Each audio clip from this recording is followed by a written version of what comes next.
founder of the African History Network, host of the Michael Imhotep Show on the Empowerment Radio Network, and host of the African History Network show on 9:10 a.m. the Superstation in Detroit. Okay, I want to let you know that coming up this Saturday, August 27th, 2016, I will be speaking at Al-Kibalan Village for the First Saturday's Marketplace. Now, the event is from 12 noon to 6 p.m. 12 noon to 6 p.m. Saturday, August 27th, 2016. I'll be speaking from about 2 p.m. to about 4 p.m. Okay, and my presentation is very timely. I'll deal with the time we have been waiting for is now. The time we have been waiting for is now. Colin Kaepernick, the national anthem, the slave movies, and the Black Bank movement. Colin Kaepernick, the national anthem, the slave movies, and the Black Bank movement. Okay, so that's taking place this Saturday, August 27, 2016. I'm sorry, September 3rd. This Saturday, September 3rd, 2007. I don't know why I said August 27th. This Saturday, September 3rd, 2016, 12 noon to 6 p.m. at Al-Kibalan Village. Al-Kibalan Village, okay? And it's going to, some of the things I'm going to deal with. Of course, I've been dealing with Colin Kaepernick here on my show, and his stance against the national anthem. But more importantly, a lot of people are not focusing on why he's taking this stance. It's not because of the national anthem. It's because of the oppression of African Americans and people of color in this country. Okay, and he actually said on Sunday, he said, "I'm going to continue to stand with the people that are being oppressed. To me, this is something that has to change. When there's significant change, and I feel like the flag represents what it's supposed to represent, this country is representing people the way that it's supposed to, I'll stand." End quote. So we're going to deal with exactly what he said, okay, some of the response to it. Then we're going to get into some of the history of the national anthem written by Francis Scott Key. Who was Francis Scott Key? A lot of people don't know that he was a slave owner. Not only was he a slave owner, he came from a family that became wealthy from owning slaves. We'll talk about some of his history, his views, how the national anthem became became to be, because it did not even become, even though he wrote it in 1814, it did not become the national anthem until 1931. So we're going to deal with some of that history as well, okay? And then I'm going to talk about a proliferation of slave movies. I've talked about this before a few months ago when a couple of months ago when the remake of Roots came out. I talked about this. Even though slavery is part of our history, African people have been in this land we call the United States of America at least 51,700 years. We've been here at least 51,700 years. The Khoisan were here. They come from Southern Africa. They have the oldest DNA on the planet. If you read the book, The First Americans Were Africans, Documented Evidence, by Dr. David Imhotep, his book thoroughly documents this history. He has 713 footnotes. He uses 13 different disciplines. There's overwhelming evidence that was found back in 2004 by archaeologist Dr. Albert Goodyear, who is an archaeologist at the University of South Carolina. They found artifacts, architecture, campsites, footprints in lava, paintings, linguistics,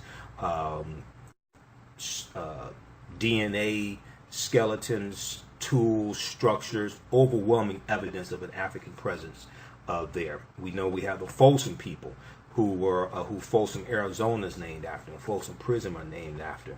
And we know that African people were here before Native Americans came into existence also. The people who we call the Native Americans are the offspring of an intermixing of Africans who were already here. We had Africans from ancient Kemet or ancient Egypt here, and we're going back and forth to Africa as well. We know pyramid mounds were built up and down the Mississippi River. Cahokia in East Illinois, I think it is. Cahokia, that's one of the remaining pyramid mounds. But these were all built by our ancestors. But Africans are going to intermix with Asians who come here around 3000 BC, and their offspring are who we have been taught to call Native Americans. And if you go look at old black and white photographs of Native Americans, a lot of these people were darker skinned people, high cheekbones, things like this, not the white looking Native Americans that we see today.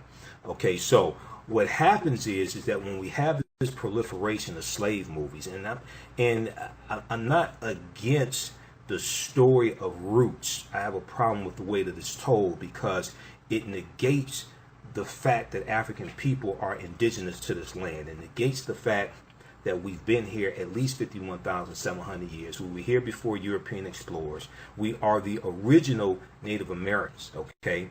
And I saw numerous interviews with whether it was LeVar Burton. I heard an interview Reverend Al Sharpton did with Mario Van Peebles, who directed one of the episodes of the Roots the Remake. I saw interviews with the executive producers and things like this. Will Packard, etc. I saw the interviews that Roland Martin did about it on News One Now. And nobody anywhere in these interviews said that even though this story is part of our history and slavery is part of our history, nobody said that African people are indigenous to this land. None of them said that we were here before Europeans came here, before Native Americans. We were here before the transatlantic slave trade. Not only that, there were millions of African people in this land, and there were more of us already here than came here during the transatlantic slave trade. You have a very small amount that actually come to the land we call the United States during the transatlantic slave trade, between 388,000 and about 1.4 million. So what happens is that when you have this proliferation of slave movies, in 2013 alone, there were 7 slave-themed movies that came out. The slave movies are told to the deletion and to the detriment of tens of thousands of years of African history that preceded that. Okay, not just on the continent of Africa, but in this land also. That's to the total detriment, and it perpetuates what I call the 1619 myth. The 1619 myth, the myth that the history of African people started in this country August 20th, 1619. Okay, when that Dutch warship, that Dutch man of war, which was actually an English warship, not a Dutch warship, but when it landed in Jamestown, Virginia in 1620. Now, even though this happens, there were already African people here. And another thing that's going to happen is that European settlers are going to reclassify a lot of the indigenous African nations that were already here. They're going to reclassify a lot of those as Native Americans. So it becomes hard for us to find, where these people went if you don't know what you're looking for.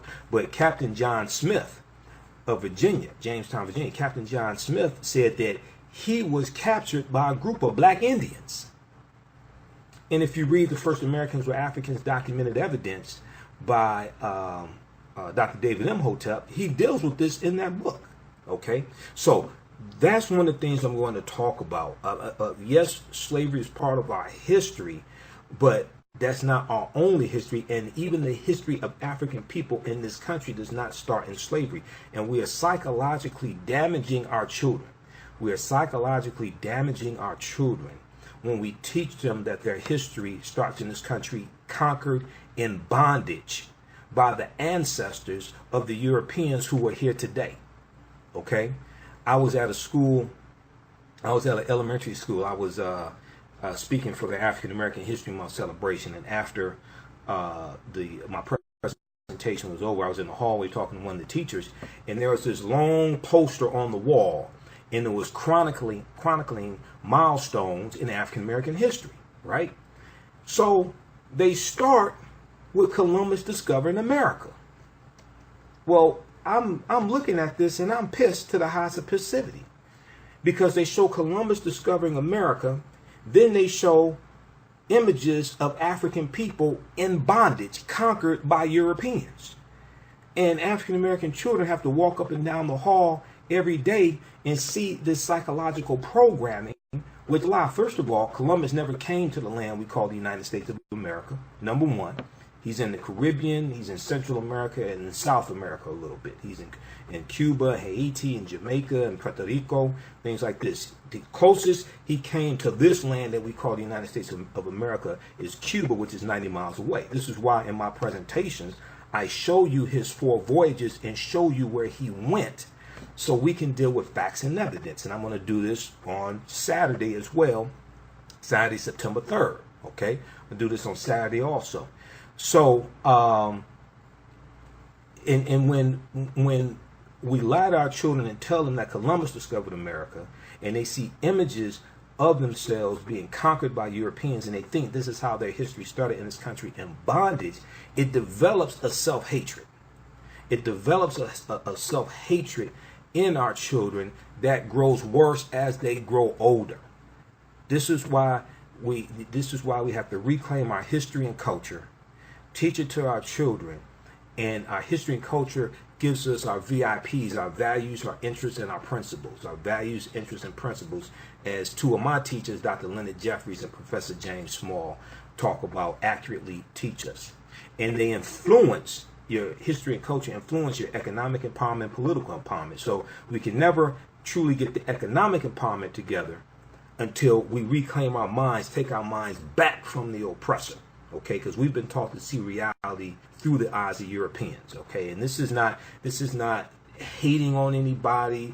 This is not about calling people names and things like this. We're just dealing with history and facts and evidence. Okay, so we're going to deal with this weekend, September 3rd,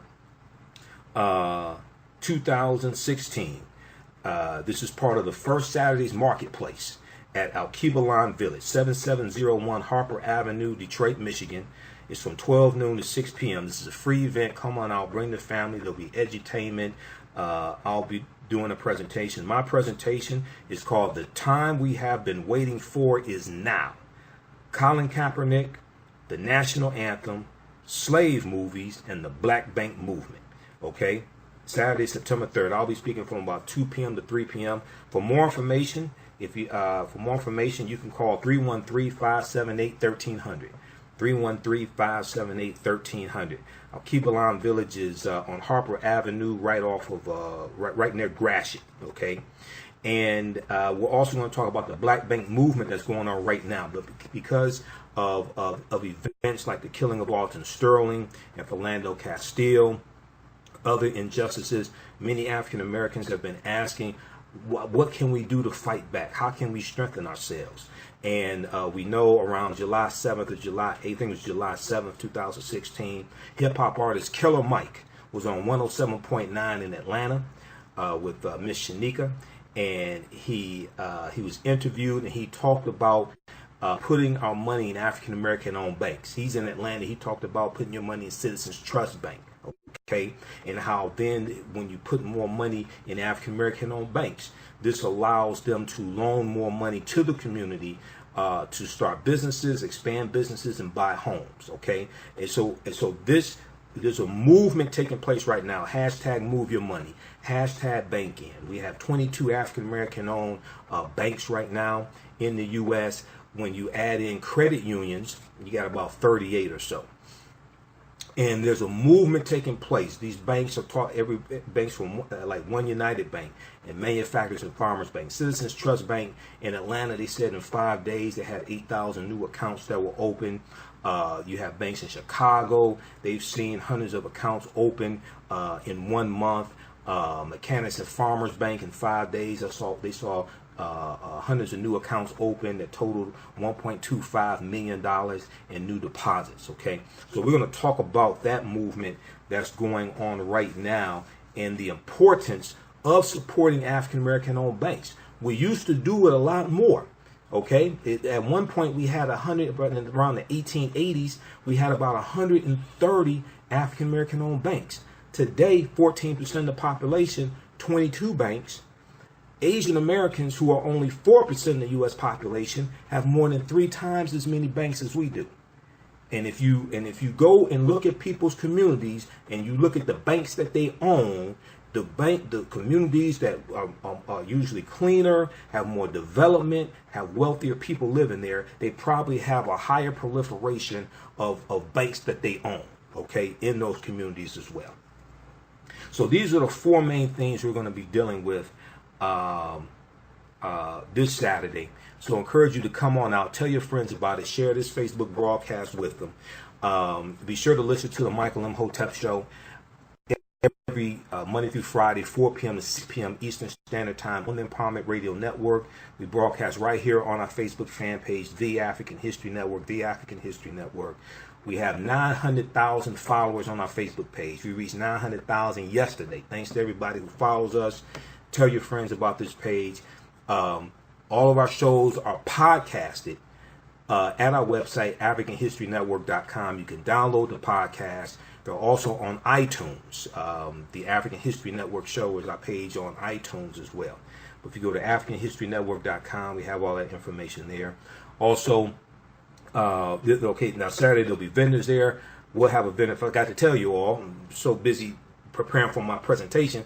We'll have a vendor table there as well for the African History Network, so you can come and get my DVD presentations with documentaries like Hidden Colors and Urban Kryptonite, Out of Darkness, things like that also, okay? And you can order all the DVDs from our website, AfricanHistoryNetwork.com. And then while I have you here, I want to let you know coming up Thursday, September 8th, 6 p.m. to 9 p.m. at the Charles H. Wright Museum of African American History. I'll be with one of my teachers, Professor James Small. We're doing a screening and discussion of the documentary Hidden Colors 4, The Religion of White Supremacy. This is put on by the Charles H. Wright Museum of African American History. This is part of their Liberation film series. It's a free event. Come on out. Thursday, September 8th, 6 p.m. to 9 p.m. Free event, Charles H. Wright Museum of African American History, 315 East Warren Avenue in Detroit, right near Wayne State University. You can visit, for more information, you can visit theright.org, W-R-I-G-T-H, theright.org, W-R-I-G-H-T, I should say, W-R-I-G-H-T, theright.org, okay? That's for the Charles H. Wright Museum of African American History. Okay, so I got to get out of here. I just finished doing my radio show today. That's why I'm here in the studio. Just finished broadcasting that, so I have to... you'll be able to listen to that podcast in about an hour or so at AfricanHistoryNetwork.com. All right, on Facebook, Matthew Hawkins said, come to California. Oh, thanks for reminding me, Matthew. Okay, look, if you want me to do a presentation for your group or organization, inbox me here on Facebook. Inbox me here on our Facebook fan page. And also email me at info at AfricanHistoryNetwork.com. Email me info at AfricanHistoryNetwork.com. You can go to our website, AfricanHistoryNetwork.com. At the top of the page, click on Michael Imhotep. My bio is there as well. But if you want me to do a presentation for your group or organization, email me, info at AfricanHistoryNetwork.com. Let's set it up. A lot more people should be contacting me to do presentations, things like that. And it's like a lot of people just don't follow through. They say, hey, come to this place, come to that place. I say, well, you know, people contact me. They want me to come out, do a presentation for their group or organization. We can make it happen. Darlene Songbird Buchanan said, can we have a serious conversation about reparations? I just talked about reparations last Thursday, on Ralph Godby's show. I can't remember, did I broadcast that on Facebook? I can't remember. More important than reparations is enforcing the Black Freedmen Indian Treaty of 1866. Because that's law. The Black Freedmen Indian Treaties of 1866. If you get here's the thing. If you get my presentation on Black Wall Street, the lecture I did, Black Wall Street from Destruction to the Resurrection of Economic Empowerment for African Americans. You get that presentation. It's on our website, AfricanHistoryNetwork.com. I talk about the Black Freedmen Indian Treaties of 1866. How that's our best chance to get any type of reparations, because it's being enforced right now for the Choctaw, Chickasaw, Creek, Cherokee, and Seminole Indians. Okay. Also, if you listen to the podcast of the show, I interviewed Dr. Claude Anderson about 6 or 7 weeks ago, something like that. It was in July that I interviewed Dr. Claude Anderson. If you go back, listen to that podcast, we talked about the Black Freedmen Indian Treaties in that podcast. Okay. Jill Stein wants to enforce reparations. Good luck with that. Okay, now you tell me how you going to enforce reparations. Okay, how you going to enforce it? Some people are saying have President Obama doing executive order, things like this. What nobody is talking about, really, except for Dr. Claude Anderson and myself, are enforcing the treaties that already exist. Because the Choctaw, Chickasaw, Creek, Cherokee, and Seminole Indians, they get about $3.5 billion in aid each year from the federal government.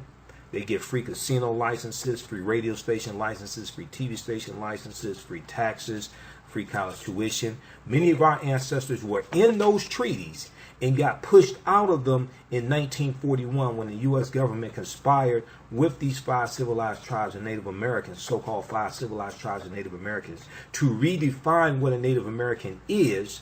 And then they stipulated that you had to have 1/4 or 1 quantum Native American blood, but the original treaties didn't state that. So this is why you have to understand history, okay? So so this is why I don't even use the term. I don't even talk about reparations. Why? Because it's a divisive term. When you bring up reparations, then you have a lot of white people to say, well, I never owned slaves. That was something my ancestors did, blah, blah, blah. Okay, the way people are framing the argument is incorrect. If you come to the presentation I'm doing this Saturday, September 3rd, 2016, from 2 p.m. to 4 p.m., at Al-Kibalan Village, 7701 Harper Avenue in Detroit, we can have this conversation. The way people are framing the argument is incorrect. Okay? They want reparations for the work their ancestors did during slavery, blah, blah, blah. That's the wrong way to frame the conversation. It's for 246 years of slavery, decades of Jim Crow segregation, decades of, you have the black codes, you have forced sharecropping, you have redlining, you have housing discrimination, and what's happened is you've had all, these are all public policies. These are all public policies that came from government. Federal government, state government, local government. Housing discrimination, redlining, Homeowners Loan Corporation, created in 1933 by the federal government, came from the New Deal, created the redlining process. Farmers Home Administration, created in 1934 from the New Deal. President Roosevelt, federal government, they're going to utilize the redlining process when it comes to giving out home mortgages and home loans for mortgages, all types of things like this. So all of this comes out of white supremacy and racism. Okay, racism is a system of advantage and privilege distributed based upon race, coming out of the ideology of European white supremacy. Okay, so we could deal with we're going to talk about that Saturday as well. Okay, because when I do my presentations, I can't get away without talking about that. And I spend the first 15 to 20 minutes dispelling a lot of myths and clearing up a lot of misinformation, so then we can then deal with the facts and evidence. This is why I start off dealing with African people being indigenous to this land. Columbus did not discover America because he never came to the land we call the United States of America. I deal with things like this, okay? But check out, if you order my presentation, Black Wall Street, From Destruction to the Resurrection of Economic Empowerment for African Americans. I deal with the Black Freedmen Indian treaties there. If you listen to the interview I did, the podcast and the interview I did back in July with Dr. Claude Anderson, we talk about it there also. You can go to his website, powernomics.com. He has an article there about the Black Freedmen Indian treaties right on the homepage. He has an article there. You can check that out also. All right. Kathy Colbert said, out and out stealing of black land when run off their property with threat of death or death. Now, what's important for us to note when we fight to enforce the Black Freedmen Indian treaties, enforce anything, or when we talk about quote unquote reparations, first and foremost, you have to start with African people being indigenous to this land, and this was our land stolen from us. It's not just talking about 246 years of slavery. It's not just talking about the theft of our skills, trades, and crafts. There were at least 262 skills, trades, and crafts that African people had in this country from 1619 to 1865. It's not just that.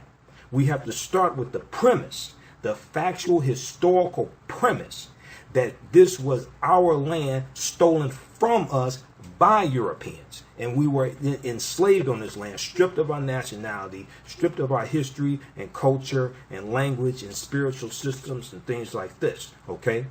You have to start with that premise, not start with the premise of us in slavery. All right, I got to get out of here. I want to thank everybody. See you all this Saturday, September 3rd, 2016. First Saturday's Marketplace at Al-Kibalan Village. Come out, check out my presentation. The time we have been waiting for is now. Colin Kaepernick, the national anthem, the slave movies, and the Black Bank movement. You don't want to miss this. It's going to blow you away. Bring pen and pad to take notes. And then we'll record this also. We'll have the presentation on DVD maybe sometime next week, something like that. I have to figure it out. So, tell your friends about it. I know a lot of people around the country, outside the country, will see this. Share this on your Facebook pages. You can share the link on Twitter, things like that. Tell your friends in Detroit to come on out to the presentation.